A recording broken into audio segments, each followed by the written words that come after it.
Hello, viewers and listeners, and thank you for joining us in this episode of the Impact Ventures series, a podcast that brings you different conversations from industry leaders, startups, private stakeholders, but also government stakeholders. And today on the show, we have a very esteemed guest who is none other than the Director of Youth from the Borno State Ministry of Youth, Sports and Development. You are welcome to the show, sir. Thank you very much. Thanks for having me. This show, which you have been a part of one of the conversations we had in the past, in the dialogue we had, the Startup Ecosystem Dialogue, is a show that engages a lot of stakeholders to discuss around the youth ecosystem, startups, corporate social responsibility, multi-stakeholder collaboration in solving issues within our communities. And we are happy to have you as a guest today. Thank you for So just to set the ball rolling and to lay a foundation for the conversation we'll be having, I would like you to start by telling us what is the Ministry of Youth, Sports and Development all about in Borno State? What is the mandate of the ministry? Okay, thank you very much, Mr. Muhammad. The Ministry for Youth, Sport and Poverty Alleviation, also development. And development. Yeah, youth development. There's a lot for the youth, and I think where there is where the youth are, you must find sports there. You must find poverty alleviation there, and development as well. Exactly. There is a saying that if you destroy the youth, you destroy the nation. If you build the youth, you build the nation. The youth are the leaders of tomorrow. Definitely. It's a very sensitive ministry that we have to be very, very careful. We have to be key to the daily activities of our youths in Borno State. Because from the past that happened, the insurgency, which we are still not totally out of it, we are affected by the youth. Because like I said, the idle man is a devil's workshop. Once there's all sorts of direction, employment, they are just there redundantly. Easily, they could be lured to join any sect on the social advices. So definitely, we have to really pay attention. We are now being careful. And thank God we're having people like you from Co-Development Hub that are giving us more light, more idea on how to go on with our activities for the youth in the state. Definitely, we cannot do it alone without the major stakeholders that are partnering with us, the private sectors like you. Definitely, we have to liaise with you, like I always say, to make it happen, to make it real. You understand? You are the professional, we are the government body. Definitely, we have to tap from you. We have to join hands together to make sure our youth have sense of direction, sense of belonging, and know what is right and what is wrong. Thank you so much. It's exciting to know the vision of the government, especially from the state, and what it's doing to especially work with the private sector to ensure that programs and activities are implemented in the most effective way to create the necessary impact. One of the most important things that the private sector can do is to support the government, especially since they are working within the government's framework of operations. What can you say is so far the sort of reception and the kind of collaboration between the public sector, especially the Ministry of Youth in this case, with the private sector in supporting your vision? Do we say that the Borno State Ministry of Youth has this very good relationship with especially the key players in the private industry? Now I'm talking about the multinational companies. And how are they supporting this particular vision you just mentioned? Yeah, definitely like the NGOs, the CSOs as Civil Society Organization of Nigeria, people like you, definitely they come in to give us ideas on skill acquisition, on how the youths can be trained to become self-employed, they become useful to their community, their society, their parents as well. Definitely, we alone in the government cannot do it all. It has to be with the private sectors, the INGOs, the NGOs, like I told you, Civil Society Organization of Nigeria. Definitely, they have to come in with their experience. We, in the ministry and the government, mostly is funding and some few ideas that we have. Yeah. But the world has gone global now. Like now there is digital skill acquisition, which technology, which our youth in Borno State are lagging behind, which we wanted to spread across the three geopolitical zone in Borno State, you understand, so that they too will be part of the artificial intelligence that the world has turned back to now. Exactly. So definitely without you people, we cannot achieve our aims and objectives. And we are happy and grateful that this organization I mentioned, and especially like your own, is based in Borno State. That's one log that we have for the youths. So definitely we want to solicit and plead so that by next year, 2025, inshallah, so that we swing into action with more plans, more design. You people will help us so that we know that our youth, yes, are on the right track. Yeah. Thank you so much for mentioning that, because it reminded me of the Borno State 25-year development framework and 10-year strategic transformation plan, which the Borno State government has started, I think, since 2020. And it's such a very comprehensive compendium of all the ideas and visions and aspirations of the state over the next couple of years that we envision. To what extent, especially the pillar of human capital development, and I think it's the first pillar in the 9 strategic pillars, to what extent would we say that human capital development, and especially when you speak in this case, we are talking about youth development, education, social reorientation, and what have you, to what extent is a ministry like the Youth, Sports and Poverty Alleviation is doing in reaching out to especially private sector to support its vision? I know you did mention something like you have the ideas and the funding, but I think there is still limitations even in the funding, because I know how overwhelming it could be for the Ministry of Youth to say it will touch the lives of every single young person in Borno State. It's like practically impossible. But then with the right network, with the right support from the private sector, we speak about MTN, which is almost like the largest or one of the biggest multinational companies we have. We have Airtel, we have Nine Mobile, and all of these big multinationals. Do you have like a strategy on how to integrate their corporate social responsibility into the vision of the government? Because as a private entity, apart from the fact that they pay tax, they also have a CSR, which is an act that has been passed in Nigeria, the corporate social responsibility. Does the government have a way of tapping into their CSR to support its vision, especially in the area of human capital development? Yeah, like I told you, I will still appreciate you once again from the onset of this program when I came here to do corporate social responsibilities on youth development in Borno State.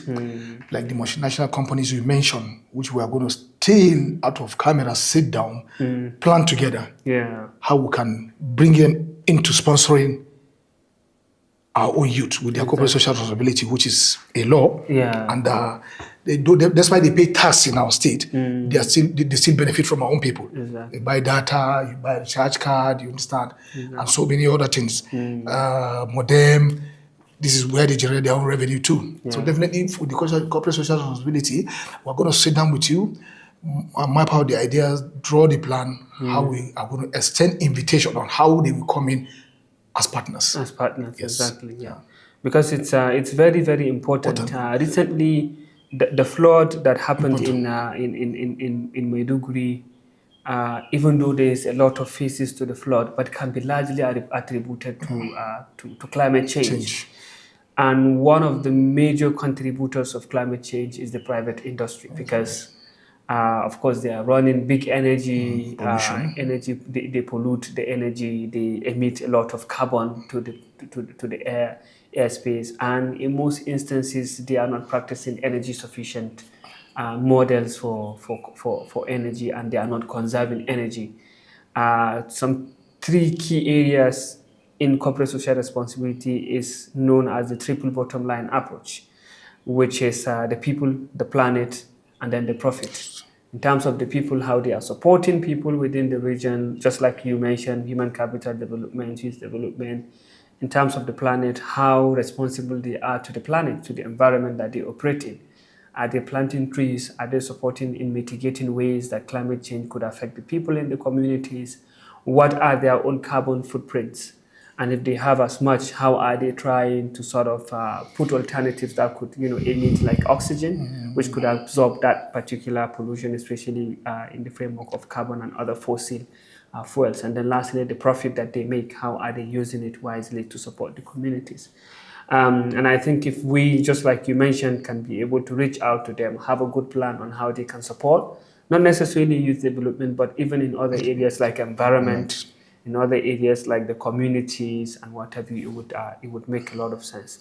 You mentioned something that struck my mind, the fact that young people in Borno State are usually lagging behind when it comes to technology and advancement and what have you. But I know, of course, the government is doing so many projects across the state with so many, I think, ICT centers or something to support young people build digital skills. Can you tell us some of the initiatives that you are aware of, especially which the ministry is aware of, that is targeting young people to be able to bridge the gap, especially in digital skills and technology in Borno State? Yeah, like recently, I was in Abuja. We went for a workshop on digital skills acquisition for the youth, partnered with NIDA. So after the 3 days workshop, we came together with an agreement that they will key in, they will come to Borno State with the Ministry of Science and Technology, ZOA, Co-Development Hub, some few NGOs like that, UNFPA. We're going to add more ICT centers in Borno State. They will come in through the government, the governor, and see how we can get more centers in MMCJ and other 20 local government of Borno State. And we want it to be compulsory into the education curricular. Digital skills acquisition must be compulsory for every child, because the world has turned global on digital technology. Definitely, without making it compulsory in the high institution, primary, secondary school, nursery, definitely that's the only way it can spread fast. But by workshop, inviting 300 people, 50 people, it's just the few that were opportune to be there. Definitely, we've not done anything much. But through the institution I mentioned, the primary school, secondary school, the high institutions, tertiary institutions, definitely. And government itself, even the civil servants are lagging behind. If it comes to digital skills acquisition, definitely. We're still in the manual age. Because the flood that just happened, the secretariat was flooded. Believe me, most of the documents have gone. For more than 40 years have gone today. Wow. But if we are using system, the reverse is going to be the case. You understand? Most of the files are destroyed. And there is no backup to get No backup. Wow. So definitely, even we, the civil servant, are also affected. We need to key into. Definitely. Technology. Once they come to the office of the head of service, definitely we have to organize workshops for civil servants. Maybe it has to be maybe every month. Exactly. Every month of the year, because we are lagging behind. Yes, not even the youth. Generally, I think it's gradually with the private sectors, with the NGOs, INGOs. That is when they are beginning to put more light into our own people. Because before you have very few business centers, like a computer institute in Borno State. Very few. Maybe Star Pro. Name some few. Very few. CBR. And it's very few that understood the benefit to go and learn computer skills. So definitely, we still have a long way to go. Yeah, but there's a little change now. Definitely, with the presence of the INGOs, NGOs, and like people like you, definitely there's awareness now. Exactly. Thank you so much for mentioning that, because, like you said, of course, there's a gap even within the public sector when it comes to digitalization and the e-governance and all, which needs to be bridged, because that gap is very, very wide. And then also the young people and what have you. So one of the other things that I wanted to talk about is also giving back, especially from professionals like you. I have an opportunity to understand some of your profile, even outside the public sector, as somebody who is an expert in the area of sports. You have been a part of sports and entertainment in Nigeria, not in Borno State, for quite a number of years, and you understand that kind of arena. And it's one of the ways that we can actually harness the talents of young people in the state, but also in the country itself. To what extent are professionals like you giving back to the young people, especially through the areas of mentorship, to harness the talents of young people? Because if you come to our region today, we are not only lagging behind in terms of technology and digitalization, but even when it comes to entertainment and talent exposition, we are back. When you speak of entertainment, when you speak of sports, you usually see people from the other parts of the world, from other parts of, even in Nigeria, from other parts of Nigeria, usually dominating the space. But do we have this mentorship for young people that can be able to support young people to realize their dreams?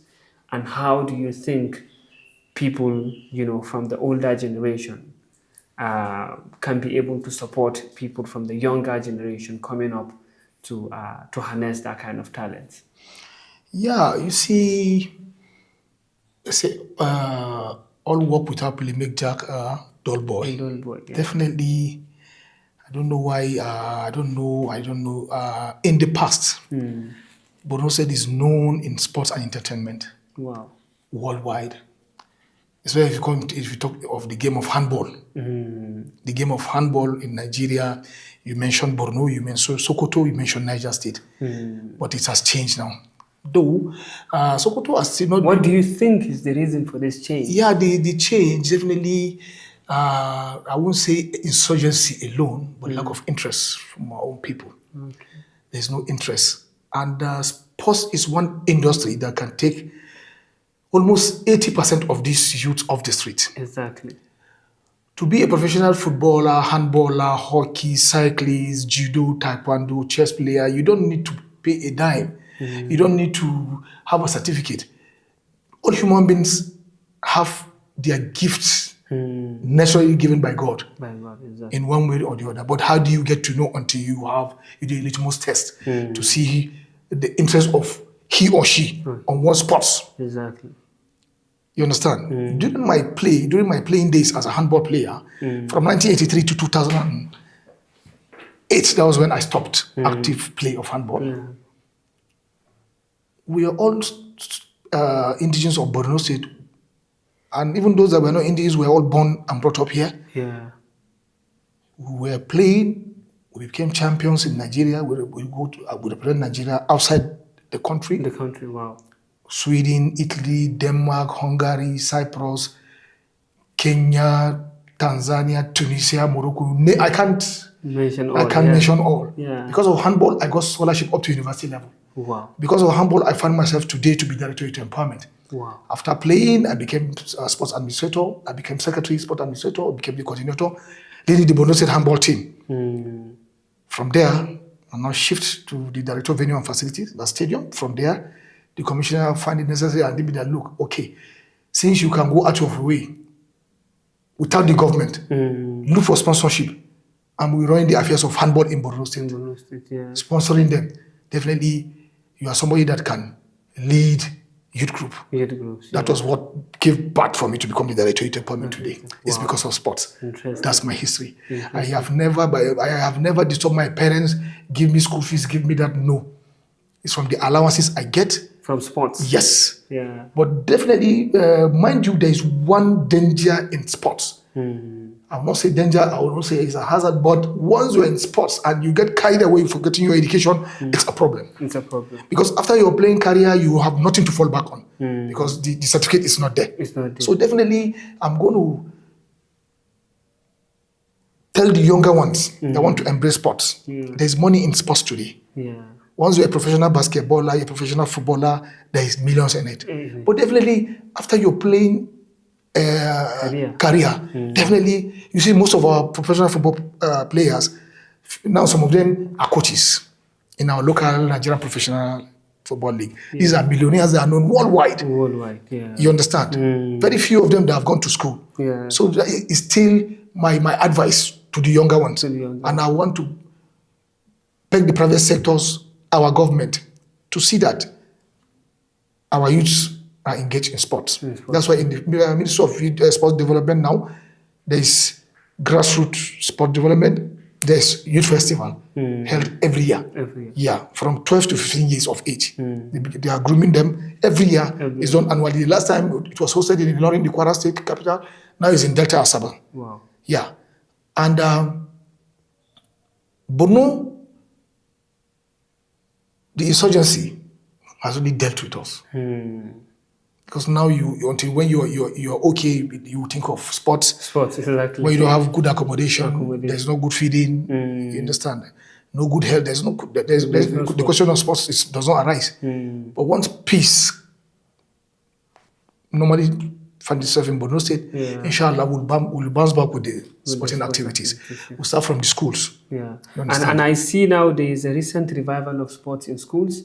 Most of the recently constructed schools by the state government would always have for sports facilities. For sports, some very... Yeah, I was part of those constructing those sports facilities. I was part of the committee. Yeah. Though even the contractor was a former handball player with Niger State. Interesting. We were colleagues. He was playing for Niger, I was playing for Borno State. So I know that he's into this. Yeah. Then I introduced him to the former governor, Kashim Shetima, to our former commissioner, Abdurrahman Abdul Karim.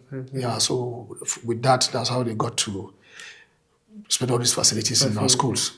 Because definitely, even in accrediting either high institution or any school without sports facility, there will be no accreditation. Yes, so sports is very key. Sports is very now important. We have so many schools without them. Without them, which is wrong. Which is very, very wrong. Like I told you earlier, I said all work without play make Jack a dull ball. Like Messi, Ronaldo, these are multi-billionaires. These are role models today. They are son of nobody, but because of sports, look at where they are today. Thank you very, very much for sharing from this wealth of experience with us. It's been really interesting chatting with you, and we really look forward to having you in our subsequent episodes to discuss about youth, especially how we can develop young people, especially in Borno State and other parts of Nigeria. This is everything we have for this episode. It's been a pleasure talking to you. Thank you so much, our viewers, for sticking with us. Do stay with us and stay tuned with us for our next episode coming to your screens anytime soon. Thank you.